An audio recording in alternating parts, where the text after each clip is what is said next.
أعوذ بالله من الشيطان الرجيم. بسم الله الرحمن الرحيم.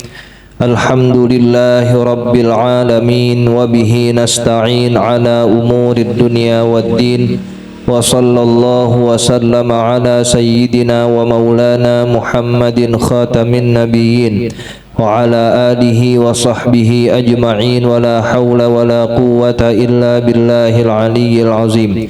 اللهم لا علم لنا إلا ما علمتنا إنك أنت العليم الحكيم، ولا فهم لنا إلا ما فهمتنا إنك أنت الواسع الكريم. نسأل الله سبحانه وتعالى أن يعلمنا ويفهمنا ويفتح علينا فتوح العارفين، إنه بذلك قدير وبالإجابة جدير، وهو حسبنا ونعم الوكيل. إلى حضرة النبي محمد صلى الله عليه وسلم. الفاتحة. بسم الله الرحمن الرحيم. الحمد لله رب العالمين، الرحمن الرحيم، مالك يوم الدين. إياك نعبد وإياك نستعين. اهدنا الصراط المستقيم، صراط الذين أنعمت عليهم غير المغضوب عليهم ولا الضالين. آمين. ثم اجلس في الركعة الثانية للتشهد الأول، وضع اليد اليمنى في جلوس التشهد. Kemudian duduklah pada rakaat yang kedua untuk tasyahud awal. Ya. Masih membahas cara-cara sholat, khususnya dalam keadaan munfarid. Sampai pada rakaat kedua kita duduk tasyahud awal. Wadha'il yadal yumna, dan letakkanlah tangan yang kanan fi julusit tasyahudi, pada duduk tasyahud awal tersebut, alal fakhzil yumna, di atas paha sebelah kanan, maqbudatal asabi'i, dalam keadaan tergenggam jari-jarinya. Illal musabbihata wal ibhama, kecuali jari telunjuk dan jempol. Fatursilahuma, engkau lepaskan kedua jari itu. Ini keadaan tangan kita saat tasyahud awal. Yang kanan letakkan di paha sebelah kanan. Maqbudatal asabi, maqbudah itu tergenggam begini. Ini asabi, jari-jari tergenggam, taruh di sebelah paha kanan. Kecuali musabbihah dan ibham. Musabbihah itu telunjuk, ibham jempol. Kecuali jempol ame telunjuk. Ya. Bukan Persija nih. Ya. Ya. Jadi yang tiga tergenggam masih, kecuali jempol dengan telunjuk dilepas, irsal. Mulai dari pertama tuh udah dilepas. Jadi ketika kita tasyahud awal udah begini nih. Nah, nanti dalam penjelasan lain adanya di torof al-musabbihah. Torof tuh bagian pinggir sini. Jadi begini tangannya. Seakan-akan bentuk 53, salah satu khomsin. Ini 5 nih, 5 Arab, 3 ya, seakan-akan gitu. Nah, ini keadaan jari-jari kita tatkala tasyahud awal. Ini pula nanti yang akan dipraktekkan pada tasyahud akhir. Jadi dari awalnya udah begini, bukan pas membaca syahadat aja baru dilepas. Mulai dari awalnya udah dilepas bagian telunjuk dan jempolnya. Wansyur musabbihata yumnaka, dan bentangkan, maksudnya naikkan jari telunjuk yang kananmu. Inda qaulika, saat engkau katakan illallahu. La inda qaulika, bukan saat perkataanmu la ilaha. Nah, jadi kan dari awal sudah kelepas begini. At-tahiyyatul mubarakatus salawatut thayyibatu lillah Terus assalamu alayka ayyuhan nabiyyu wa rahmatullahi wa barakatuh. Assalamu alayna wa ala ibadillahis salihin. Asyhadu an la ilaha illallah. Jadi bukan pas asyhadu alla, bukan begitu. Tapi pas illallah. Jadi asyhadu an la ilaha masih begini nih. Illallah. Nah, itu baru dinaikkan sedikit. Nah, sehingga menjadi sebuah isyarat wahdaniyatullah, keesaan Allah, maksudnya begitu. Nah, itu kesunahan hanya ada pada dalam sholat. Adapun di luar sholat tidak ada kesunahan itu. Afdhulu dzikri fa'lam annahu la ilaha illallah, nggak ada. Meskipun kalau mau dilakukan sih nggak apa-apa, tapi kesunahan untuk isyarat tersebut berlaku hanya pada di dalam sholat saja. Wada'il yadal yusra, dan letakkanlah tanganmu yang sebelah kiri. Sekarang keadaan tangan kita yang kiri. Mansyuratal asabi'i, dalam keadaan terkembang, artinya terbuka jari-jarinya. Alal fakhdzil yusra, di atas al-fakhidhil yusra, paha sebelah kiri. Jadi yang kanan itu menggenggam 3 jari, lepas jelunjuk dan jempol. Adapun yang kiri dilepas semuanya. Artinya dibuka seluruh jari-jarinya, ditaruh di atas paha sebelah kiri.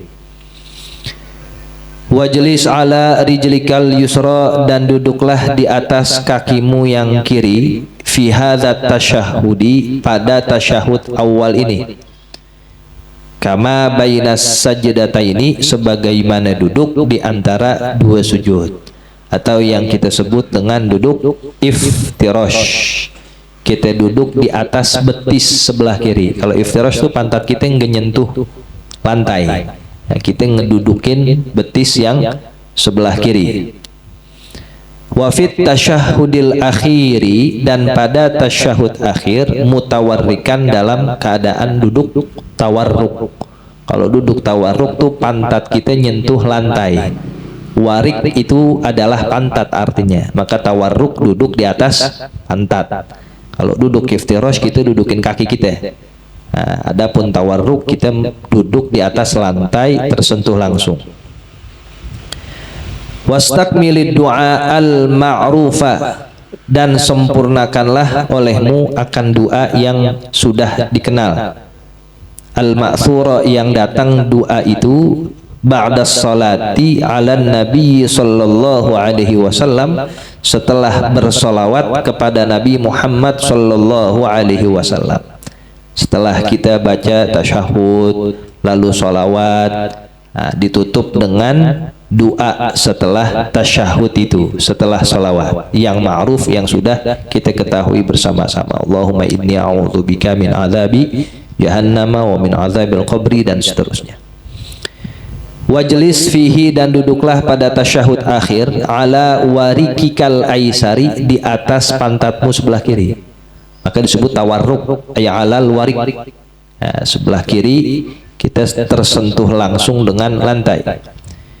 Wadha' rijlakal yusra, dan letakkanlah kakimu yang sebelah kiri kharijatan min tahtika, dalam keadaan keluar dari bawahmu.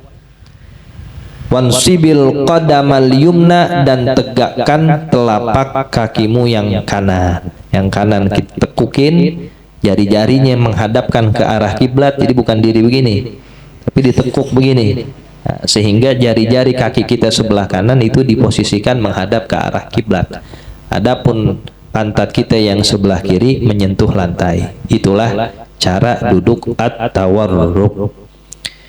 Tsumma qul ba'dal faraghi, kemudian bacalah setelah selesai itu semua, tasyahud, sholawat, doa, assalamu alaikum warahmatullah. Sampai situ kita baca marrataini minal janibain, 2 kali dari 2 arah, kanan dan kiri, meskipun yang rukun hanya yang pertama saja dari salam. Waltafit bihaitsu yura bayadu khaddaik, dan menolehlah engkau sekira-kira dilihat bentuk putih dari kedua pipimu. min janibaika, dari dua sisimu.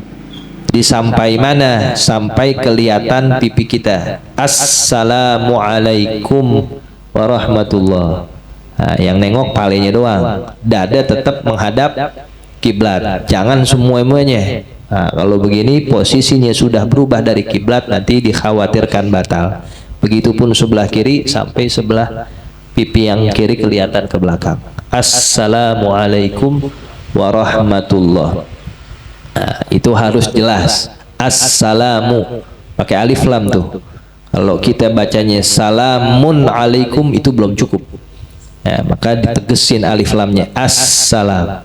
Jangan assalamualaikum. Kalau assalamualaikum seakan-akan alif lamnya itu hilang. Tipis, tegesin. Yang namanya tasydid itu dua huruf. Ya, huruf pertama sukun, yang setelahnya harokat, maka harus ditegesin. Alhamdulillahi rabbil, rob itu ada tiga tuh, ro, ba sukun, ba kasroh, robbil. Kalau kita baca robil, ba sukunnya hilang, maka akan hancur, rukun fatihahnya jadi berantakan. Begitupun dalam salam, nah, itu harus pakai alif lam. Assalam. Kalau salamun saja belum cukup, maka harus ditegesin alif lamnya. Assalamualaikum warahmatullah, palanya nengok sehingga pipi kita kelihatan dari belakang. Begitupun sebelah kiri, dada masih lurus menghadap ke arah kiblat. Wanwil khuruja minas sholati, dan niatlah agar engkau keluar dari sholat. Ketika salam ada niat kita keluar dari sholat. Nah, kalau bisa itu kita lakukan. Jadi ketika assalamualaikum dalam hati kita, saya keluar dari sholat ini. Wanwis salama, dan niat pula untuk memberikan salam ala man ala janibaika, terhadap makhluk yang ada di dua posisimu, kanan dan kiri, minal malaikati, daripada makhluk berupa malaikat, wal muslimin, dan kaum muslimin. Jadi ketika kita salam ini banyak anjuran-anjuran yang dibarengin di salam kita. Pertama, ketika kita salam itu niat keluar sholat, satu. Yang kedua, ketika kita salam niat memberikan salam itu kepada makhluk yang ada di sebelah kanan. Kalau yang pertama, yang kiri ya pada makhluk sebelah kiri. Ada siapa aja ya? Ada malaikat di situ. Kita nggak lihat mana ada. Niatin buat malaikat, buat jin Islam. Ada jin. Makanya disebut jin apa? Jin Islam. Ada jin kafir, ada juga. Jin Islam ngikut ibadah. Ya, buat kaum muslimin, juga buat makmum. Niat juga salam kita untuk ngejawab salamnya imam. Jadi kan imam salam tuh, assalamualaikum warahmatullah. Itu dalam salam kita dianjurkan jawab salamnya dia dengan salam kita. Bukan assalamualaikum waalaikumsalam, bukan. Tuh orang mau bertamu. Ya, kita ketika assalamualaikum itu seakan-akan menjawab salamnya imam. Jadi ketika salam itu banyak banget anjurannya. Pertanyaannya, bisa nggak merapel anjuran itu semua dalam satu gerakan? Nah itu yang repot. Kalau dalam Fathul itu selembar tuh urusan salam doang. Kita jawab salamnya makmum, jawab salamnya imam, jawab salamnya malaikat, jawab salam yang di depan kita, di belakang kita, dalam sekali gerakan begitu. Mampu nggak kira-kira? Nah dia udah inget makan aja lagi di rumah. Ya, padahal ketika salam tuh banyak banget tuh yang diurusin. Kalau mampu. Ya, untung saja itu semua bukan satu kewajiban, tapi anjuran. Kalau bisa kita niat ketika itu daripada keluar sholat, ya, memberikan salam kepada makhluk yang kanan, yang kiri, kepada imam, kepada makmum. Wah, ya, itu saking banyaknya urusan-urusan sehingga dijadikan satu pembahasan khusus. Wa hadhihi hay'atu sholatil munfaridi, dan inilah tata cara sholatnya orang munfarid. Karena nanti sholatnya jamaah ada lagi caranya. Nah, dan itu berkaitan erat dengan gerakan-gerakan imam. Wa imadus sholati, dan adapun tiangnya sholat, al khusyu'u adalah kekhusyuan. Wa hudurul qalbi, dan hadirnya hati, ma'al qiraati wa zikri, dengan bacaan dan zikirannya, bil fahmi, atau dalam naskah lain bit tafahumi, dengan difahami bacaan serta zikiran tersebut. Bahkan ada satu pendapat yang mengatakan khusyuk ruknun min arkanis sholah. Nah, pendapat kalau kita tidak dimasukkan pada satu rukun, tapi di riwayat lain ada pendapat salah mazhab kita atau mazhab yang lain bahwa kekhusyuan itu termasuk rukun. Jadi kalau kagak khusyuk kagak sah itu. Ya, kalau kita lagi sholat ingatnya di mana kunci motor kagak jadi sah itu.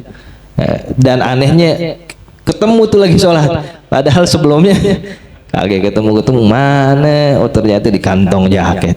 Tadi udah dirogoh jaket kagak ada. Ya, giliran pas lagi sholat ketemu aja, tapi remote TV diinget-inget pas lagi sholat lagi.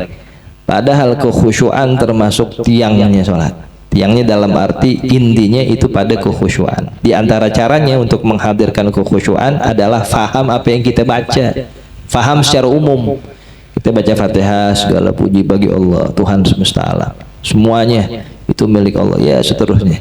Jangan sampai detail banget. Alhamdulillah, mubtada, lillah. Ya kebal itu kagak jadi khusyuk, jadinya puyeng ntar. Ya, lillahi ya jarwa majrun fi mahalli rafin khobar, ya itu kepanjangan begitu. Secara umum, secara global, subhana rabbil azim, kita lagi ingat Allah yang maha besar, subhana rabbil ala, Allah yang maha tinggi. Nah, di antara cara menghadirkan itu kita faham, kita ngerti dari bacaan-bacaan sholat kita. Maka baca itu tafsiran Al-Fatihah ya. Sedikit demi sedikit kita baca tafsiran surat-surat pendek, minimal tafsir kuliah sama kulhu. Emang itu doang bacaannya. Apa itu kuliah, kulhu ya. Kuliah itu termasuk nama lainnya adalah Al-Ikhlas juga. Nah, jadi kalau kita dikatakan Al-Ikhlas bisa kul huwallahu ahad, bisa kul ya ayyuhal kafirun, di antara nama lainnya. Nah, baca surat-surat yang lain sambil kita ngerti tafsiran sedikit demi sedikit, itu membantu untuk menghadirkan kekhusyuan di dalam sholat. Wa qala al-Hasanul Basri rahimahullahu ta'ala, berkata al-Imam Hasan al-Basri rahimahullahu ta'ala, kullu salatin la yahduru fiha al-qalbu fahiya ilal uqubati asra'u. Setiap solat yang hati di dalam solat itu tidak hadir, tidak khusyuk, maka solat tersebut terhadap siksaan asra'u, lebih layak. Nah, kalau kita solat menghadirkan kekhusyuan akan mendapat ganjaran pahala. Tapi kalau kita solatnya tidak menjadikan kekhusyuan itu sebagai satu prioritas, lebih cepat mendapatkan siksaan dan juga lebih layak. Wal'iyadu billah. Wa qala Rasulullah sallallahu alaihi wasallam, dan bersabda Rasulullah sallallahu alaihi wasallam, innal abda la yusalli sholata, sesungguhnya seorang hamba sungguh melaksanakan salat, fala yuktabu lahu minha sudusuha wala ushruha, sehingga tidak dicatat baginya dari salat itu sudusuha, seperenamnya, wala ushruha atau sepersepuluhnya. Hitung-hitungannya bukan begitu.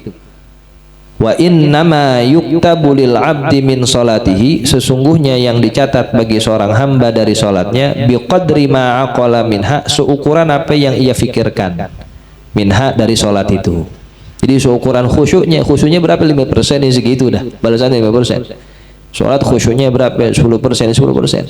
Jadi sebanyak apapun kita melakukan kekhusyuan, kita hadirkan hati, maka sebanyak itu pula catatan dari ya, kualitas sholat kita. Wah ini bagus, khusyuknya sampai full, sampai salam, ya banyak itu. Nah, ini cuman khusyuknya pas baca Fatihah rakaat pertama doang umpama. Nah, itu ya segitu aja. Jadi bukan hitung-hitungannya seperan, 1/6, 1/10. Tergantung berapanya. Nah, tentunya setiap orang beda-beda. Bahkan setiap sholat pun bisa jadi beda-beda tuh pontennya. Karena memang yang dilihat kadar kekhusyuannya. Adabul imamati wal qudwati, adab-adab imam dan juga makmum. Nah, sekarang tata cara sholat berjamaah.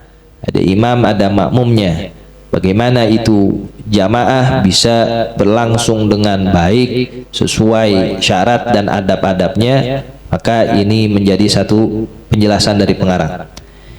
Yanbaghi lil imami, selayaknya bagi imam, ayyukhaffifas sholata, agar ia meringankan sholatnya. Qala Anasun radhiyallahu anhu, berkata sahabat Anas radhiyallahu anhu, ma shallaitu khalfa ahadin sholatan, belum pernah aku sholat di belakang seseorang, sholatan, satu sholat yang dilaksanakan, akhaffa, yang lebih ringan, wala atamma dan juga lebih sempurna min salati Rasulillah sallallahu alaihi wasallam dari salatnya Rasulullah sallallahu alaihi wasallam. Jadi adab yang pertama bagi seorang imam adalah takhfifus shalah, meringankan salat. Ini saksi dari sahabat Anas yang menemani Rasulullah selama 10 tahun.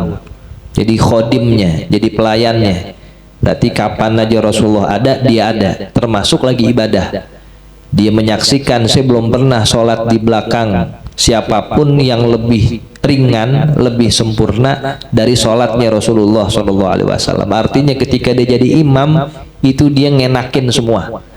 Ya, kagak terlalu lama, nggak kecepatan juga. Kadang kecepatan nyiksa juga bagi orang tua. Iya, udah ruku aja, padahal kita baru mulain Fatihah. Siapa itu anak muda, terawih mau cepet-cepet aja.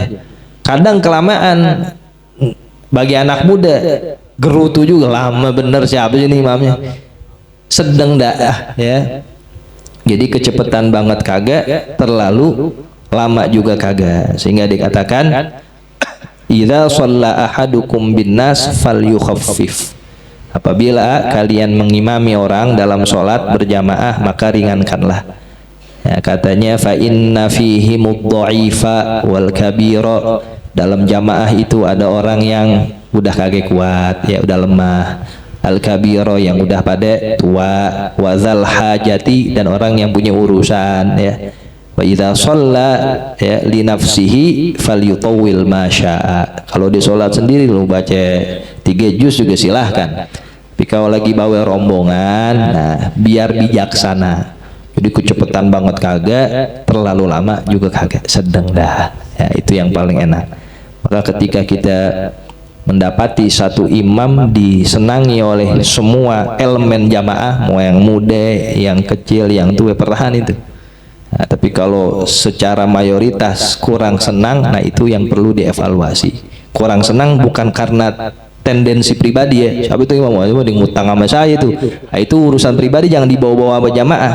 Tapi secara keseluruhan dikatakan wah ini bisa kita evaluasi, silakan. Karena masjid itu lebih banyak dipakainya kan buat sholat jamaah.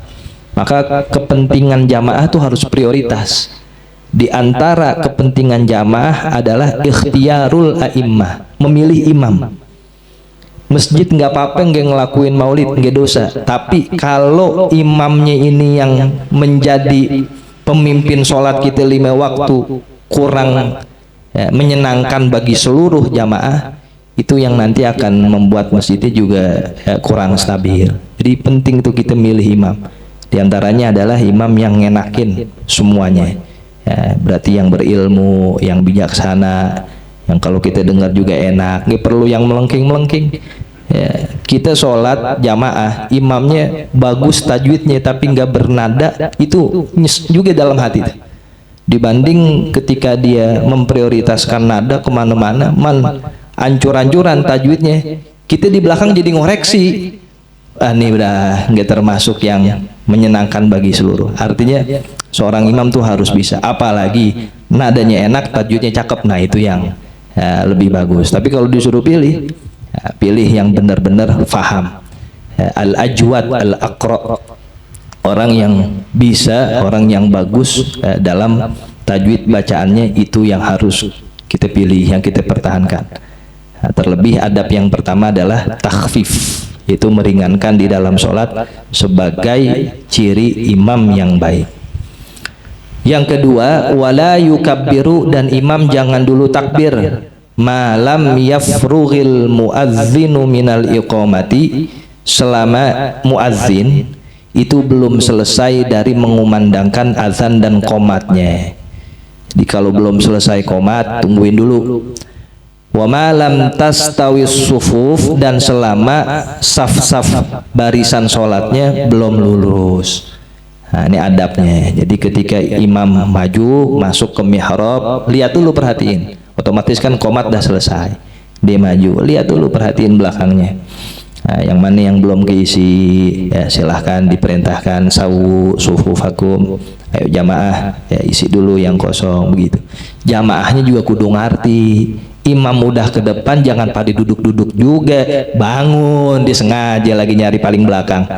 Ya, imam udah jalan kita maju juga, ini imam udah sendirian depan kita baru mulain gerak, kitanya juga kudu ngerti, saling ini dah semuanya, saling enakin ya, imamnya ya, maju ya kita juga gerak. Ini imamnya udah diri udah depan kosong semua belakang ini, baru pada dimulain gerak. Kenapa? Ntar mau tungguin saf yang paling belakang katanya, maju bareng-bareng sehingga kalau udah sempurna semuanya baru mulain sholat. Yang ketiga, wa yarfa'ul imamu sautahu bitakbirat, dan imam mengeraskan suaranya pada takbir-takbir sholat, takbir intiqal ya, mulai dari takbiratul ihram terus ke bawah dikeraskan. Wala yarfa'ul ma'mumu sautahu, dan makmum jangan meninggikan suaranya illa biqadri ma yusmi'u nafsahu, kecuali seukuran suara memperdengarkan dirinya sendiri. Nah, ketika kita takbir itu jangan kenceng-kenceng, ini lebih kenceng dia lagi daripada imamnya. Nah, imam takbir Allahu Akbar, kita boleh ada suaranya, cuman seukuran kita yang dengar Allahu Akbar. Nah, jangan mau kenceng juga lagi. Nah, kecuali takbir-takbir pada sholat hari raya itu beda lagi. Ini dalam kebiasaan kita sholat maktubah dalam masjid atau dalam musola dan sejenisnya, ketika kita takbir jangan lebih keras dari takbir imam, cukup suara itu kita saja yang dengar. Wayanwil imamul imamata, dan imam niat imamah, menjadi imam, artinya imaman gitu. Liyanalal fadla, agar imam itu mendapatkan keutamaan jamaah. Fa'idha lam yanwi, maka apabila imam tidak niat imamah, ya, tidak dihadirkan imamannya itu, sohat, maka sah, artinya sah sebagai munfarid. Wa sohat sholatul qaumi, dan sah sholatnya makmum. Idza nawawil liqtida'a bihi, apabila makmum itu niat iqtidaan, ai makmuman padanya, pada itu imam. Wanalu fadlal qudwati, dan mereka mendapatkan keutamaan berjamaah. Jadi sebagai imam dianjurkan atau diniatkan imamannya itu untuk mendapatkan keutamaan jamaah. Nah, kecuali Jumatan, kalau Jumatan wajib ya imamannya, tapi untuk sholat selain Jumatan agar dia mendapatkan keutamaan jamaah, dan itu yang kita carikan buat berjamaah biar dapat pahala jamaah, niatkan imaman.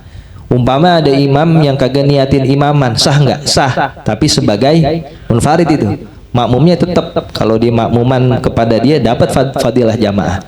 Nah, beda halnya tadi ketika Jumatan, hukum imamannya jadi wajib. Tapi selain itu, kalau memang ingin mendapatkan keutamaan jamaah dan itulah yang dicari, maka niatkan imamah tadi, imaman sebagai pemimpin, sebagai imam dalam sholat ini. Nah, jadi dia mendapatkan tuh keutamaan atau fadilah berjamaah. Adapun makmum, nah, dia menghadirkan kemakmumannya dari imam itu sehingga juga mendapatkan keutamaan jamaah. Wa yusirru bi du'ail istiftah, dan imam memelankan bacaan doa iftitahnya atau istiftah. Wa ta'awuzi, dan memelankan ta'awuznya kal munfaridi, seperti munfarid. Ya, baca iftitah pelan, a'udzu juga pelan. Wa yajharu bil fatihati, dan dia menjaharkan bacaan Fatihah, termasuk Fatihah ya basmalah. Nah, bagi kita ini Syafi'i, basmalahnya dijahar. Nah, kalau kita sholat di mazhab yang lain sebagai makmum, terkadang Fatihahnya disir. Nah, kita sholat di Haram, di Nabawi, kok tuh imam kagak pakai baca bismillah, bukan kagak baca bismillah, ente kagak denger dibaca, nah, sir. Tapi kalau kita termasuk yang dijaharkan. Wasurati, dan juga bacaan surat fi jami'is subhi, pada seluruh rokaat sholat subuh ya, pada 2 rokaatnya. Wa ulatayil maghribi wal isya, dan 2 rokaat pertama maghrib juga 2 rokaat pertama isya dijahar tuh, mulai dari Fatihah sampai suratnya. Wa kadzzalikal munfaridu, begitupun orang yang sholatnya munfarid. Wa yajharu biqaulihi amin, dan dia menjaharkan pada perkataannya amin. Fil jahriyati, pada sholat yang jahar. Wa kadzalikal ma'mumu, begitupun makmum aminnya jahar pada sholat yang jahar, ngikutin imam. Wa yaqrunul ma'mumu ta'minahu bi ta'minil imami ma'an, dan makmum membarengkan aminnya bersama aminnya imam. La taqiban lahu, bukan setelah aminnya imam. Jadi bareng. Waladdallin, iman amin, kita juga amin. Amin. Jadi bukan duluanan imam baru kita, bareng ma'an. Nah, itu yang kemarin dijelaskan, terdapat aminnya para malaikat. Disitulah ya, para malaikat mendoakan kita, dan termasuk menjadi fadilah berjamaah juga. Sebab jamaah ya, kalau kita ganti dengan 27 kali sholat sebagai ganjarannya itu bisa ba'in wa isyrina darajat, bisa aja. Cuman kita nggak dapat aminnya malaikat. Nah, aminnya malaikat itu kita dapati saat kita berjamaah, baik sebagai imam maupun sebagai makmum. Ya. Situ wa yaskutul imamu saktatan.